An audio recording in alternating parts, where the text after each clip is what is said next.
Hello everyone. आज हम आपके लिए नया चैप्टर शुरू कर रहे हैं और चैप्टर का नाम रहेगा, जैसा कि आपको आपकी स्क्रीन पे भी दिख रहा है, force and laws of motion. ठीक है। फोर्स के बारे में आपने जनरली एट्थ क्लास में थोड़ा सा पढ़ा होता है कि फोर्स आप क्या किस तरीके से पढ़ते हो कि फोर्स क्या चीज है। पुश और पुल, सिंपली। ठीक है। पुश और पुल, किसी चीज को या तो अपनी तरफ खींचना या तो धक्का देना। लेकिन अगर हम डिफाइन करना चाहें कि फोर्स एग्जैक्टली क्या है, तो हम थोड़ा सा बात करते हैं कि फोर्स, देखिए, आप देख तो सकते नहीं है, जब आप अप्लाई करेंगे, ठीक है, उसकी वजह से जो इफेक्ट क्रिएट होगा, उससे हम कह सकते हैं कि हाँ, आपने फोर्स को जो है अप्लाई किया है। तो फोर्स क्या है? पुश और पुल, जिसकी वजह से आप किसी भी ऑब्जेक्ट की स्टेट को चेंज कर सकते हो। पुश और पुल विच simply which changes the state of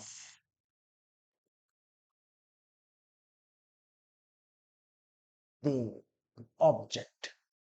ठीक है। अब जब मैं अगर बात कर रहा हूं यहाँ पे स्टेट की, तो देखिए स्टेट में क्या क्या आ जाएगा। थोड़ा सा हमने जब लास्ट चैप्टर किया था, तब भी हमने स्टेट के बारे में मैंने आपको बताया था कि स्टेट में हमारे पास क्या क्या हो जाएगा। अगर कोई ऑब्जेक्ट आपका रेस्ट पर है, तो ये इसको मोशन में लेके आएगा। ठीक है, अगर आप फोर्स अप्लाई करते हैं। और अगर वहीं पे कोई ऑब्जेक्ट आपका मोशन में है, ठीक है, और आप कोई फोर्स अप्लाई कर रहे हो, तो या तो वो ऑब्जेक्ट रेस्ट पे आएगा या फिर एक्सेलरेट होगा। ठीक है, ये दोनों ही आपके इफेक्ट होंगे। तीसरा काम आपका फोर्स का, आपको कैसे पता लगेगा कि अगर आपकी जो ऑब्जेक्ट है वो अपनी डायरेक्शन को चेंज करता है, तब भी आप कह सकते हो कि हाँ, आपने फोर्स को अप्लाई किया है। Change in the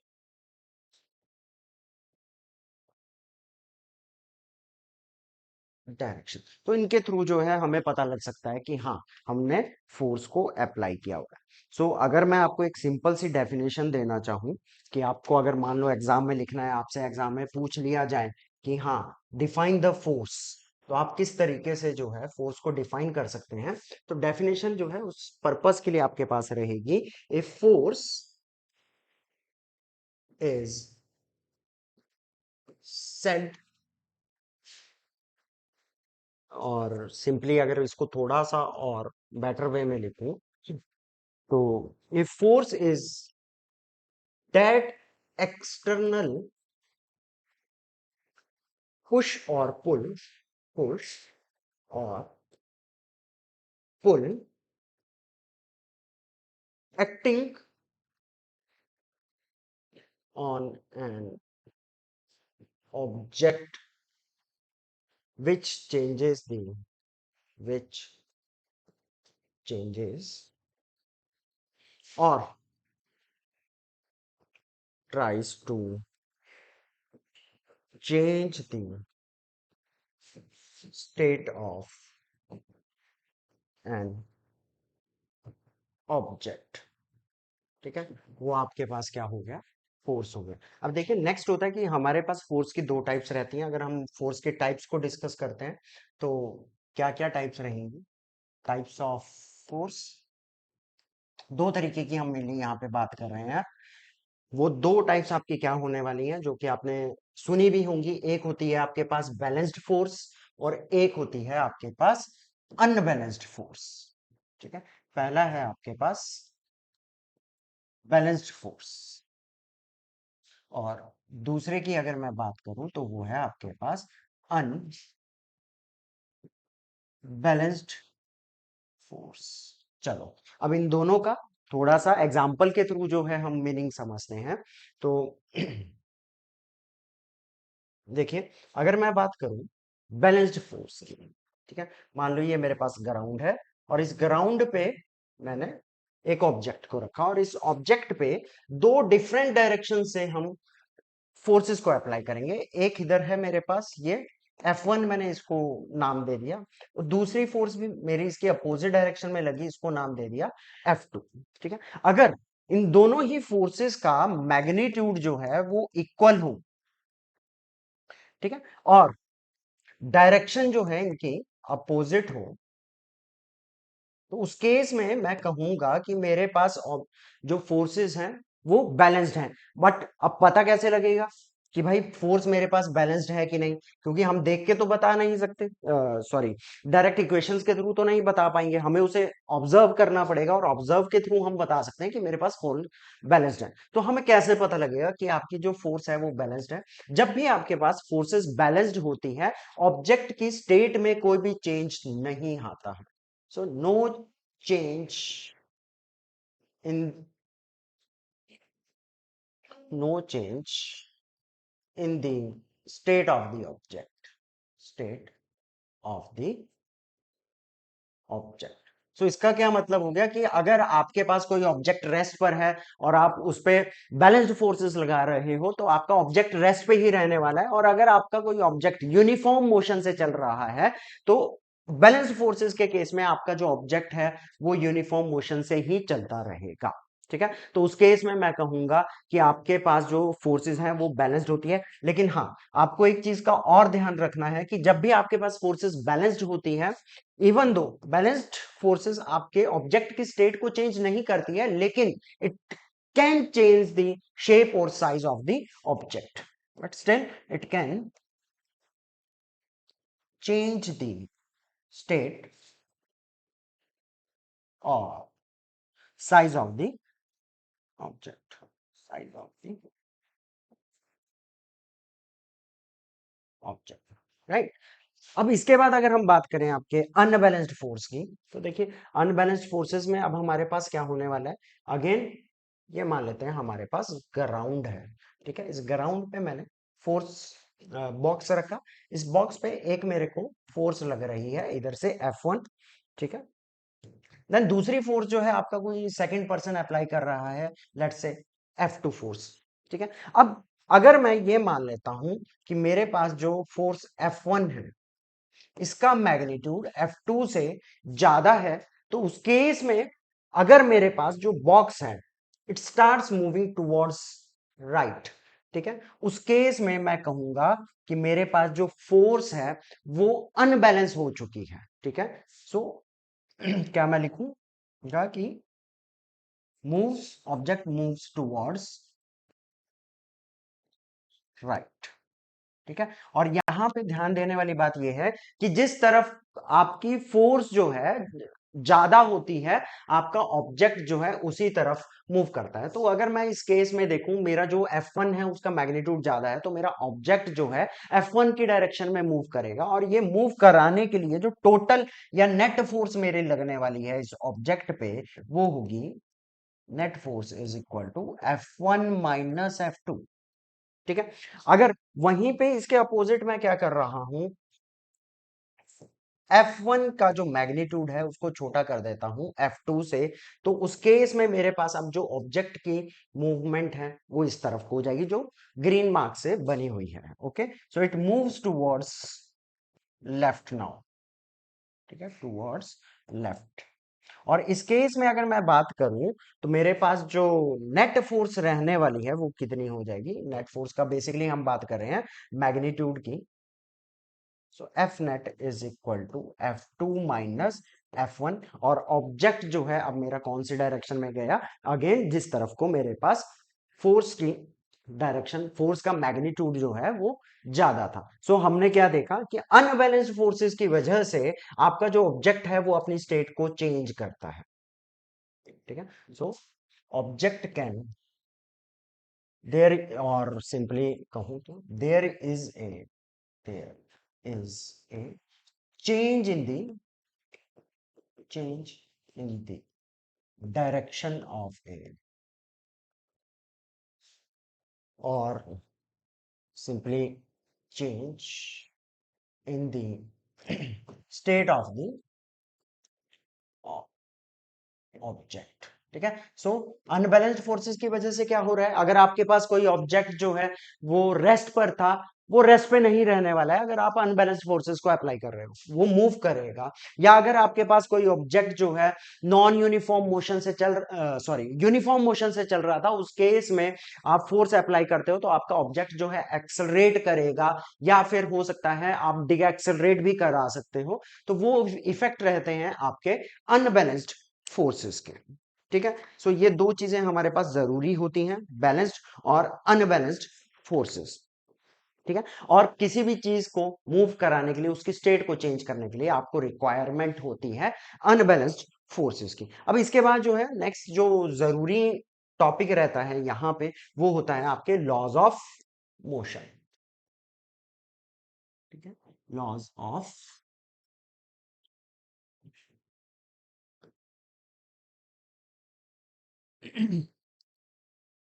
motion. देखिए, जब हम लॉज ऑफ मोशन की बात करते हैं तो यहां पे हम पढ़ते हैं न्यूटन के 3 लॉज ऑफ मोशन। ठीक है, Newton's laws of Newton's laws of motion. जब हम न्यूटन के लॉज की बात करते हैं हमारे पास 3 लॉज आते हैं। ठीक है, Newton's first law of motion, और इसे कहा जाता है लॉ ऑफ इनर्शिया भी इसे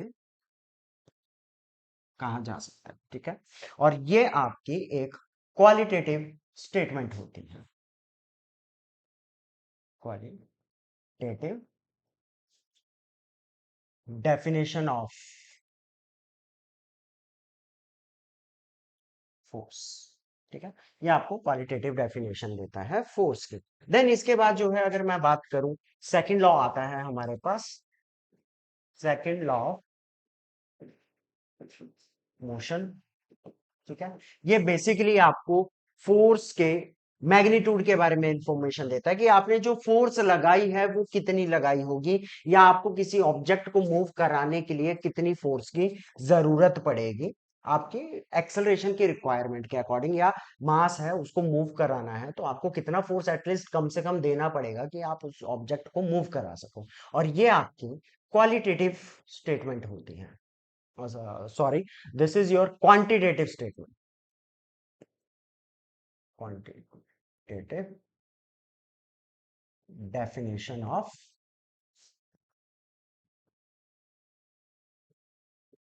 force। ठीक है, और तीसरा होता है हमारे पास Newton's third law, Newton's third law of motion.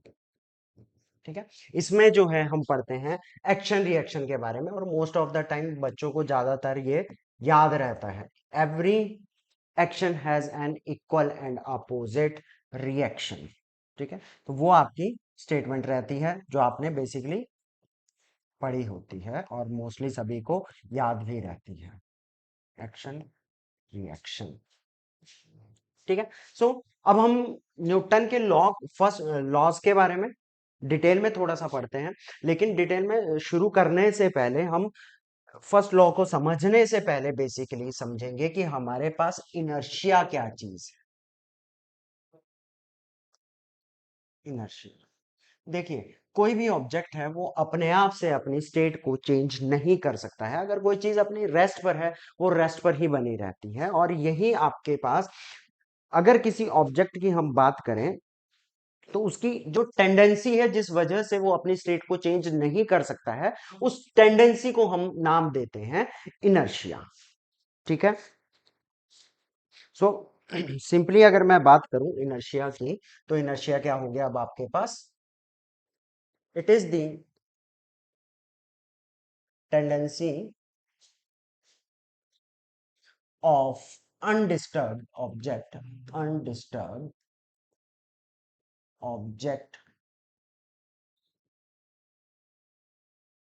to to stay at at rest, or to to keep moving with the keep moving with the same velocity. Same velocity is called inertia. Is called inertia. ठीक है। अब यहां से अगर हम बात करें तो हमारे पास इनर्शिया की भी टाइप्स होती हैं। तो टाइप्स की बात करें तो तीन टाइप्स आती है। एक होता है आपके पास इनर्शिया ऑफ रेस्ट, दूसरा होता है आपके पास इनर्शिया ऑफ मोशन, और तीसरा होता है आपके पास इनर्शिया ऑफ डायरेक्शन। ठीक है। सो अगर थोड़ा थोड़ा सा अगर हम इनके बारे में बात करें तो रेस्ट क्या है? अगर आपका ऑब्जेक्ट जो है अपनी रेस्ट की स्टेट को चेंज करने में इनकेपेबल है तो हम उसको कहेंगे this is inertia of rest. Not able, not able to change its state of rest. ठीक है। ऑब्जेक्ट जो है अपने रेस्ट के स्टेट को चेंज नहीं कर पाएगा तो वो कहलाएगा आपका इनर्शिया ऑफ रेस्ट। वहीं पे अगर मैं बात करूं मोशन की तो ये कहेगा कि not able to change its change its state of motion. ठीक है। और तीसरा आ जाता है आपका डायरेक्शन। ठीक है। Not able to change its state of direction. ठीक है। तो ये चीजें जो हैं आपको पता होनी चाहिए बेसिकली। अगर मैं थोड़ा सा आपको एग्जांपल की बात करूं तो हम डे टू डे लाइफ में ऑब्जर्व भी करते हैं। अगर आप किसी बस में बैठे हुए हैं और बस एकदम से स्टार्ट होती है तो आपको एकदम से धक्का लगता है और पीछे की तरफ धक्का लगता है, वो किस वजह से लगता है? इनर्शिया ऑफ रेस्ट की वजह से। क्योंकि आपकी बॉडी जो थी वो रेस्ट पर थी और रेस्ट पर ही रहना चाहती थी, लेकिन बस आपकी एकदम से मूव करने लगती है तो उसकी वजह से आपकी जो अपर पार्ट है बॉडी का वो रेस्ट पे रहने की वजह से ही एकदम से पीछे चला जाता है। और वहीं पे अगर वही मूविंग व्हीकल आपका एकदम से ब्रेक को अप्लाई करता है और ब्रेक को अप्लाई करने के बाद वो रेस्ट पर आ जाता है, ठीक है, तो आपको जो है आगे की तरफ धक्का लगता है। जो जो कि क्यों लगता है? क्योंकि आपकी बॉडी जो है उस व्हीकल के साथ आगे को ही मूव कर रही थी, लेकिन सडनली चेंज होने की वजह से आपका जो बॉडी है वो उस चेंज को रेजिस्ट करता है और उसकी वजह से आप आगे को मूव करते हो, और वो है आपका इनर्शिया ऑफ मोशन। और वहीं पे जब हम इनर्शिया ऑफ डायरेक्शन की बात करते हैं तो आपने देखा होगा कि जब भी आप किसी कर्वी मोड पे जाते हो तो कर्वी मोड पे अगर मान लो आपकी जो व्हीकल है इस तरफ को टर्न ले रही है तो इसके साथ साथ आपकी बॉडी जो है इस तरफ को मूव करती है। या दूसरा एग्जांपल भी सेम उसमें ही दूं कि आपकी बॉडी अगर इस तरफ को मूव कर रही है, सॉरी आपका व्हीकल इस तरफ को मूव कर रहा है तो आपकी बॉडी जो है एकदम से यूं बाहर की तरफ जाने की कोशिश करेगी। तो ये दोनों ही केसेस किसकी वजह से होते हैं? इनर्शिया की वजह से होते हैं। और ये चीज जो है आप डे बाय डे लाइफ में भी ऑब्जर्व करते हैं। ठीक है। अब अगर यहीं से, क्योंकि अब हमने जो है इनर्शिया के बारे में बात कर ली है, तो हम बात करते हैं आपका मास का रिलेशन थोड़ा सा इनर्शिया के साथ। तो आपने बस इस पॉइंट को ध्यान में रखना है कि आपका जो मास है वो इनर्शिया होता है। Mass of a body, mass of a body is it's inertia. ये आपका ये था हमारा इनर्शिया के बारे में। अब हम इनर्शिया से रिलेटेड जब अपना नेक्स्ट लॉ पढ़ते हैं जो कि न्यूटन का फर्स्ट लॉ है, वो टोटली आपका इनर्शिया पे डिपेंडेंट है। अगर आपको इनर्शिया समझ आ गया तो आपको न्यूटन का फर्स्ट लॉ समझ आ जाएगा। और कल हम जो है आपके न्यूटन के तीनों लॉ के बारे में डिटेल में डिस्कस करेंगे, उसकी डेरिवेशन भी आपको लेके आएंगे हम। ठीक है। अगला जो है हम कल करते हैं। तब तक के लिए हैव अ गुड डे।